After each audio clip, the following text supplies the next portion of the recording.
Bonjour, everyone. Hello, hello.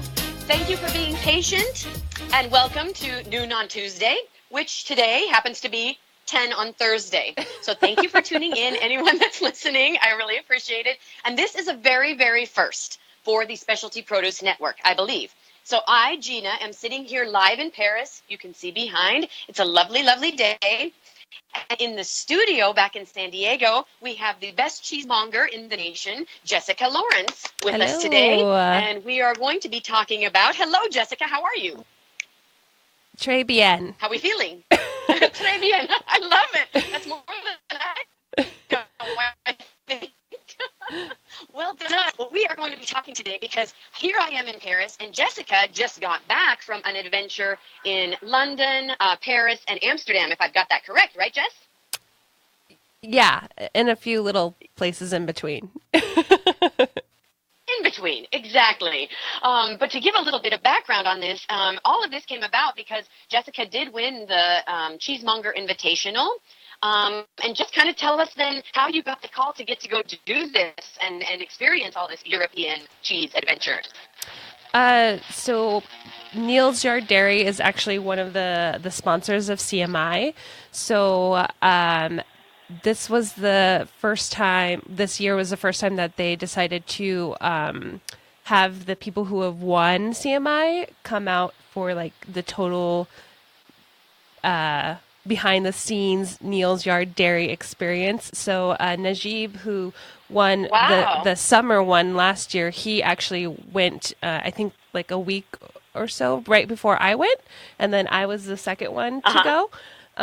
So yeah, it's a really cool new experience that Neal's Yard Dairy is offering, kind of as like an incentive, I think, to kind of get those cheesemongers excited about, you know, the possibilities of winning, and also just get the full experience, I think, behind what Neal's Yard Dairy is all about.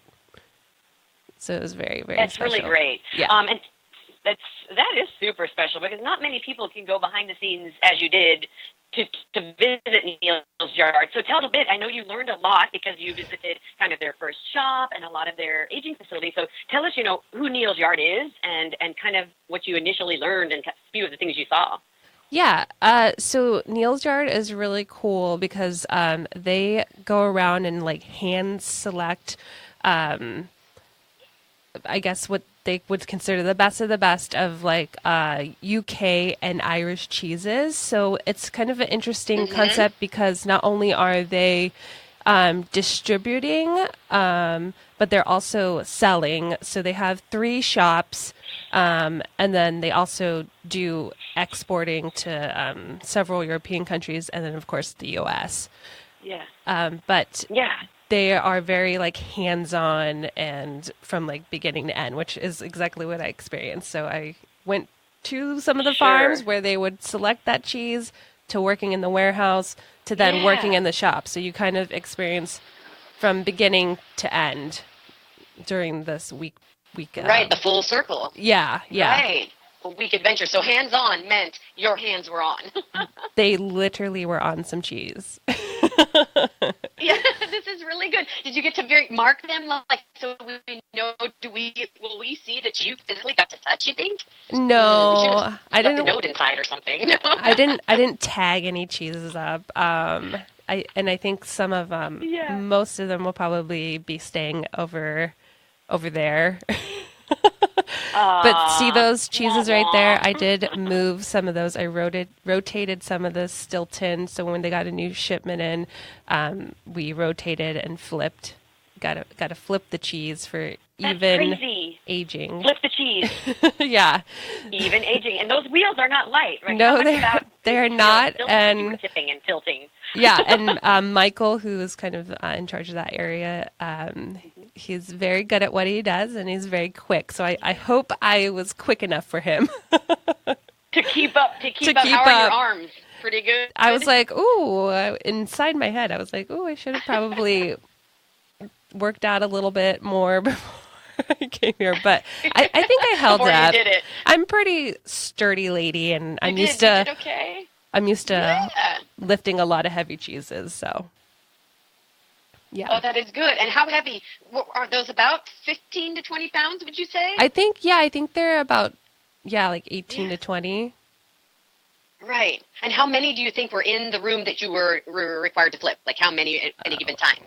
Uh, ooh, Ish. of just the Stilton, I think there were like, Mm-hmm. oh gosh, I Yeah. don't know, maybe like 120. Okay. Wow. Yeah. So that is a lot. And do they flip them every day to keep them in, or a couple times a day? I'm not sure. I just helped because we got like a shipment in, so we were rotating them, Okay. FIFO, first in, first out. Got it. But Yes, I some of see. the other, Right. Right. Right. I mostly was working with like the softer cheeses, and those, I flipped a lot of soft cheese. Yeah. So, Yeah. A lot because you of want that. that even rind development. Mm-hmm. So that we are flipping, they're like monitoring the cheese every day. Yeah. And then I think Wow. it's more based on, feel and look, depending on like what rack they're going to Sure. flip. And then they have several different Right. rooms with different humidities or dryness. So Mm-hmm. depending on like what they told me to do, I'd either return the rack to like the drying room if Yeah. it was like needing to dry out a little bit, or just return it back to like the cooler room. So that they Yeah. are flipping quite frequently, the more delicate cheeses, like the Sure. soft ripened cheeses. Mm-hmm. Yeah. Right. I Just am to a keep it pro that way, at because I guess flipping people don't cheese. understand. Yeah, you are a flipping cheese. Is there a good technique? Do you twist the wrist? Do you have to be gentle? Do you do a quick flip? Is there some technique? or Gentle's good, and uh-huh. Okay. even spacing between all the cheeses, I think, is the Even technique. spacing. So Yeah. is that to give more airflow around it for just then even aging, Yes, even exactly. drying? Yeah. Yeah. Yeah. Interesting. Yeah, yeah, yeah. I mean, all these little things, you kind of just think you make the cheese, set it aside, let it do what it has to do. But no, you have to do a lot to it Yeah. to make it so, huh? A lot of That's care. crazy. That's awesome. A lot of care. You also went to a place that they make Berkswell, which is an interesting cheese, sheep milk cheese, right? Did you Yeah, go to a farm or so to there? part of the experience was going on. They do a monthly cheese run where they'll go actually visit Hmm. the cheesemakers. So like I said, they're very Okay. hands-on. And what the Yeah. I only went on part of the trip, which was like a full day. So I went to three different locations, which is one where they make Berkswell, where they make Red Mm-hmm. Leicester, the Sparkenhoe Mm, Red Leicester, and the sure. Stitchelton. So Ah. yeah, so what they'll do is they will visit the cheesemakers and they will actually taste through the batches and hand select the batches that they like to, to bring in for Neal's Yard Dairy. Right. And what's really cool about that is not only are they hand selecting them and tasting Uh-huh. them, for the particular qualities that they're looking for, but also they are having feedback with then the cheesemakers. And so if there's questions or concerns or just like variations, then they can, talk about them there. So I think that's really Right. cool because it's not just like, oh yeah, we carry this cheese and they send us whatever batches. Like it's very Right. like, How many? Give me 10 of them, and yeah, much more in depth than that. yeah. And so it That's was, interesting. So when they're buying, because Neal's Yard, obviously they're selling cheeses to shops and through their own shops in London, but they're also picking cheeses that export to us, right? yeah. So then again, once it's in they'll pick the batches to come to the warehouse. And then the first Hmm. day I was there, actually, I was in the warehouse and I went with the sales team. And every week they do a tasting of the batches because they know everyone's like assigned to a different region and they know what their customers like Uh-huh. or, what will be good by the time it Yeah. gets to wherever it's going. Sure. And so then they're tasting in the warehouse as well. So a lot of like tasting. I think I tasted. Tasting. I tasted so much Berkswell. You did. And did you notice all the variations? Like, could you notice from wheel to wheel, Yeah, batch to batch? there is some variation. So that was interesting. And they even, while we were at the farm tasting Berkswell, they would discuss some of that. Like, oh, like, what do you think? Maybe like, why does this one taste is maybe like a little bit drier than this one?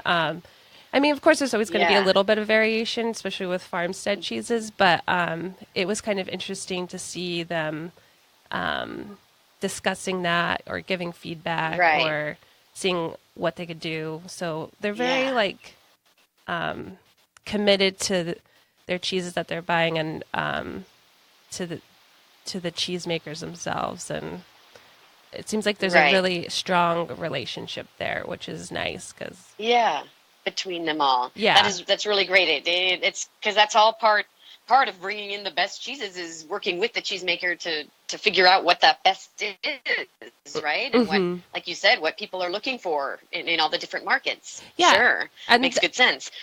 And then it was interesting because so not only does the sales team do a tasting and then selecting in the warehouse, but then the individual shops come in, the managers of each shop every week will come in and taste as well and pick what they want for the week. So like, imagine if I went just to for the week for their shop. Yeah. Yep. So it's like that is so cool. How many shops? 3 shops altogether. 3 shops. Okay. And then the warehouse, And then the warehouse. That is super cool. Yeah. Imagine if you could do that, Jess. If you could, actually, wouldn't it be good if you should fly to England or to Paris or anywhere and check for cheeses each week at least, right? I think so, yeah. I'll talk to Roger, our money man, see if we can swing that. Yeah. That would be nice. No, that is really good. But I was like, Neal Jardin. Imagine if I could go to even just our distributors and taste the batches and then I think my customers will like this batch. So it's really it was really interesting to see that experience, but then also see which stores, how well they know their customers too. So it was really cool. Sure. It is coul, but you do some plus what you do because you know your customers too, right? Yeah. And they prefer a cheese like a brie at this level, a cheddar at this age, right? It's the same kind of concept. Mm-hmm. Yeah. And so you could do the same though, because you knew, let's say at your shop you already had cheddar that was super, super dry and aged, but you're like, I could use a little more inventory of something young. Right? Exactly. Kind of interesting. Yeah. I like it. Yeah. So they have 3 shops. And did I understand that Neal's Yard started, you said, in 1979, right around there? Yes. Oh, I think so, yeah. Mm-hmm. Yeah. No, that's good. But did you get to go to all 3 of their locations? I didn't. I went to 2 Tell us a little bit about that. 2 of the 3. So I actually worked a cheese shift at Covent Garden. So that was the first, which is the Neal's Yard Court is right behind that shop. So that's where the inspiration for that name came from. There's a little garden court kind of down this alleyway right in Covent Garden. Okay, that's good. And I think it was called Neal's Garden or Neal's Court or Square or something like that. So there's Neal's Yard Dairy, but then don't get confused if anyone's planning to go there. There's also something called Neal's Yard Remedies, which is also was inspired by that same garden and has that similar name. But similar name, but not the same product. No, but luckily I noticed that whenever there was a Neal's Yard Dairy, there was usually a Neal's Yard Remedy nearby. So if you see it, you're probably nearby. Somebody's following. Okay, got it.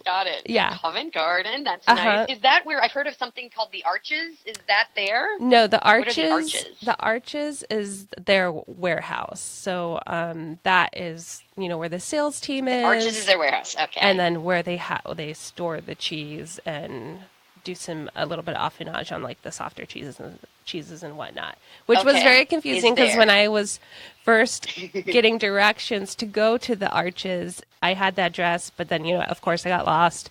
And then it's really close to the London Tower Bridge. So I was like, maybe they met this arch on the bridge. So I'm like walking towards the bridge and I get closer and I was like, you know what? I don't think this is a good spot for a cheese warehouse. I'm pretty sure I'm going the wrong direction.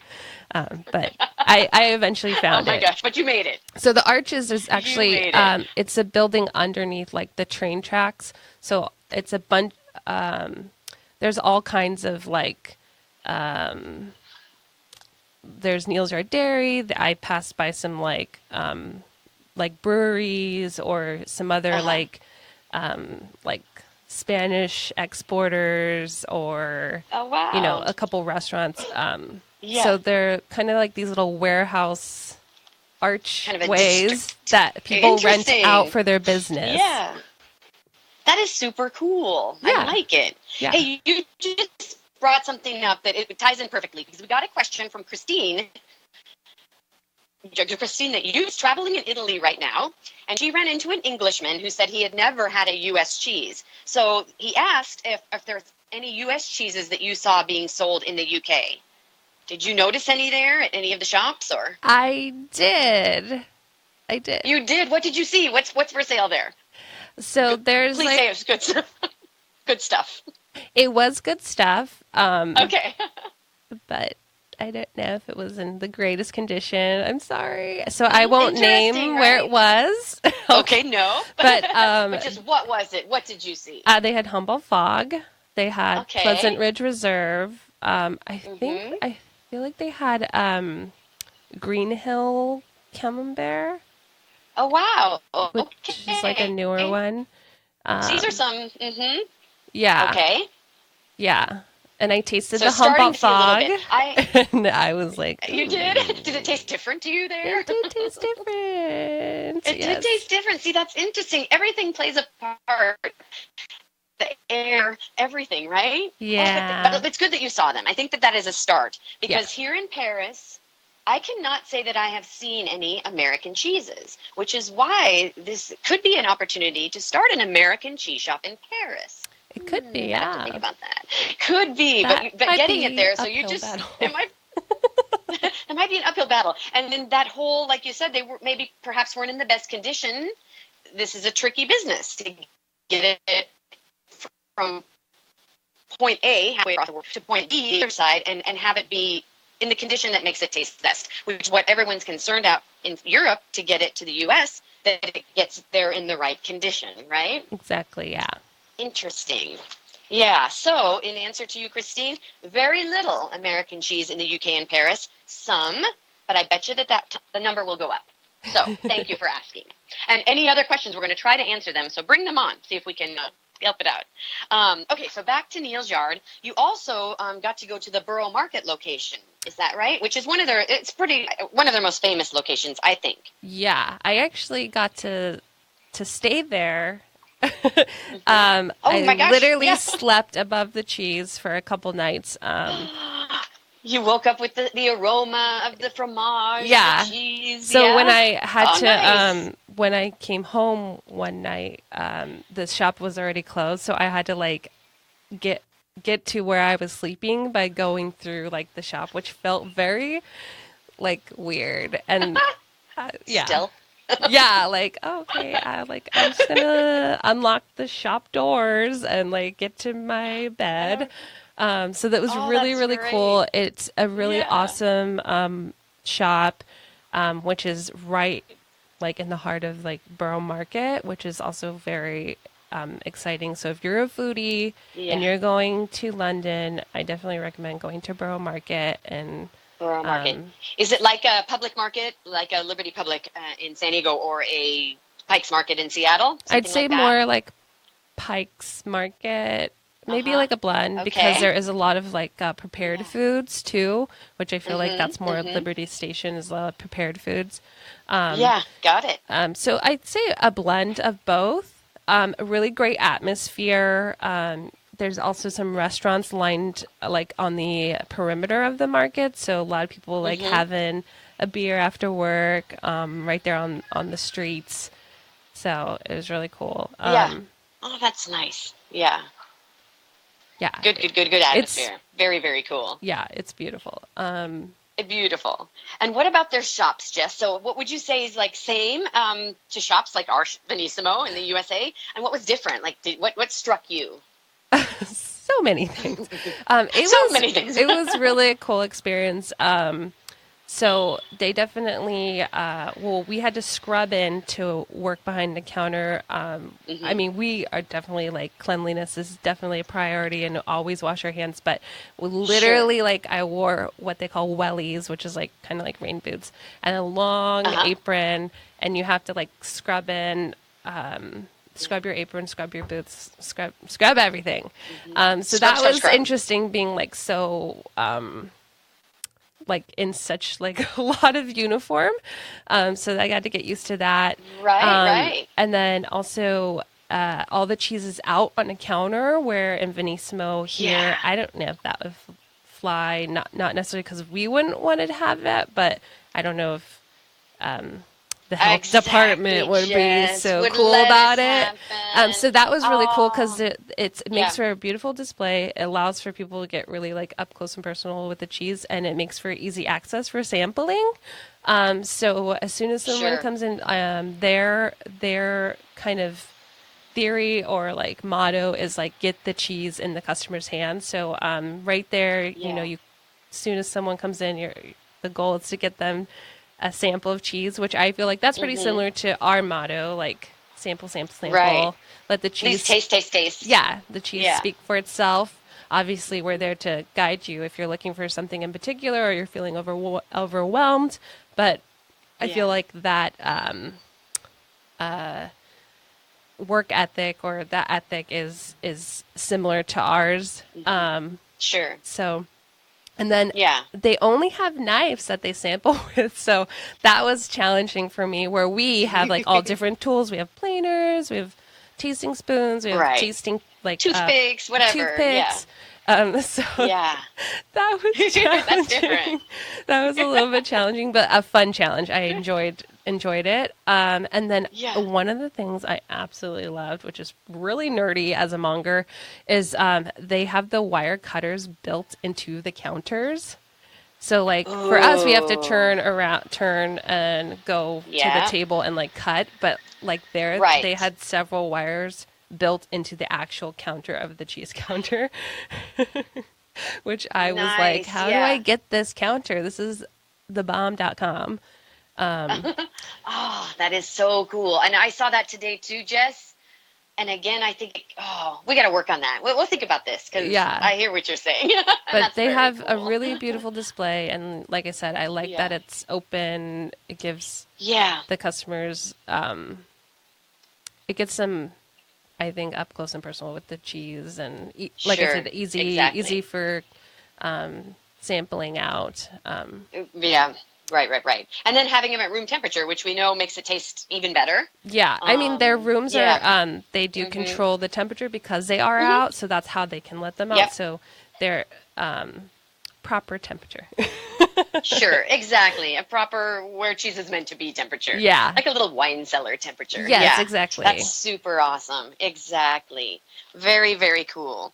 I understand you got to go, one of the famous cheese shops there is called Paxton and Whitfield. And tell them who they supply cheese to, which I did not know. So Mariana, who is the rep for the U.S., she, after I worked a shift in Borough Market, we went on like a little tour of London to other cheese shops. Yeah. So we went to, Paxton and Whitfield, which she told me was famous for supplying cheese for the Queen.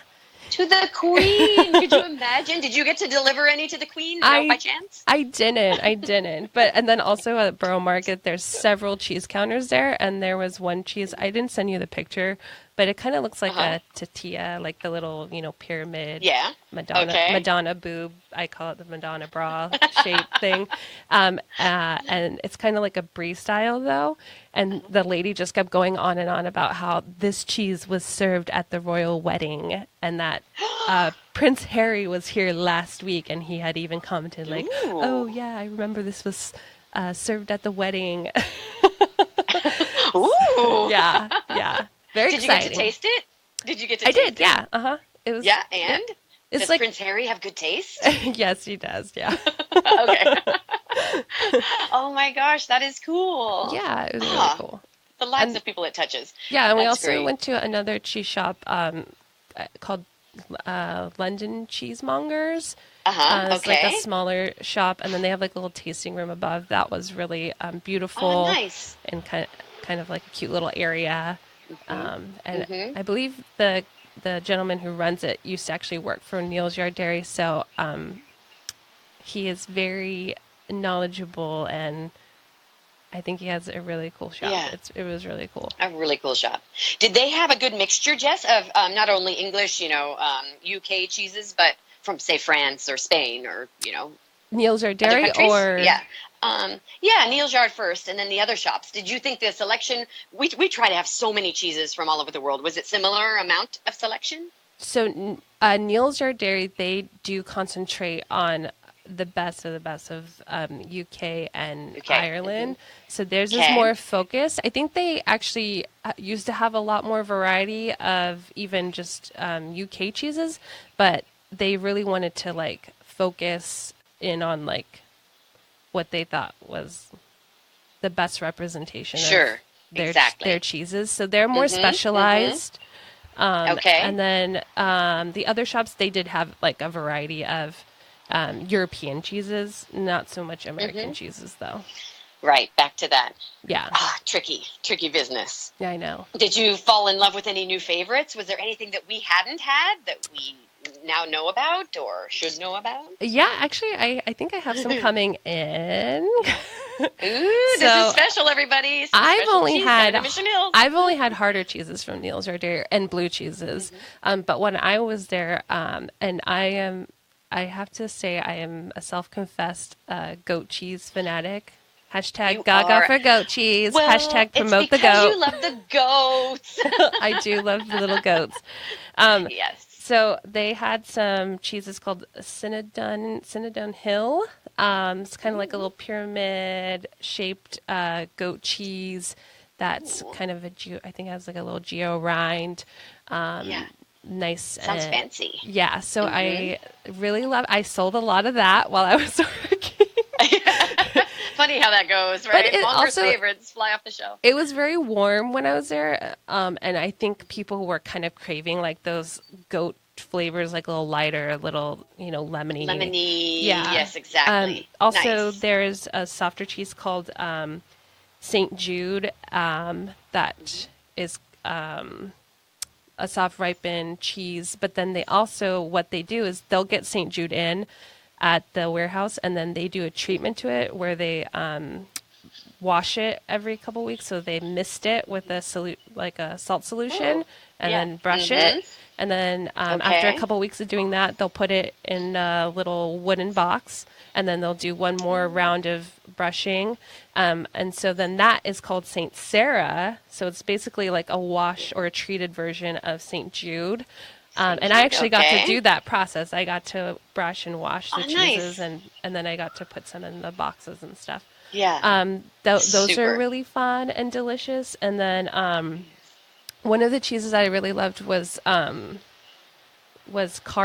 So I had tasted Cardo while I was there the first day. Cardo. And then one of the third days I was working the warehouse, the lady who actually makes the cheese, Mary, she was working in the warehouse, and so I was like, oh my gosh, she's the one that makes Cardo. Oh my gosh, she's right over there. She's so good, and I love it. Yeah, and she was really sweet. So she has a little farm in Somerset, and they make Cardo. And the cool thing about that is, I think it's one of the only plant-based coagulant cheeses that they have. So most of their cheeses are traditional rennet.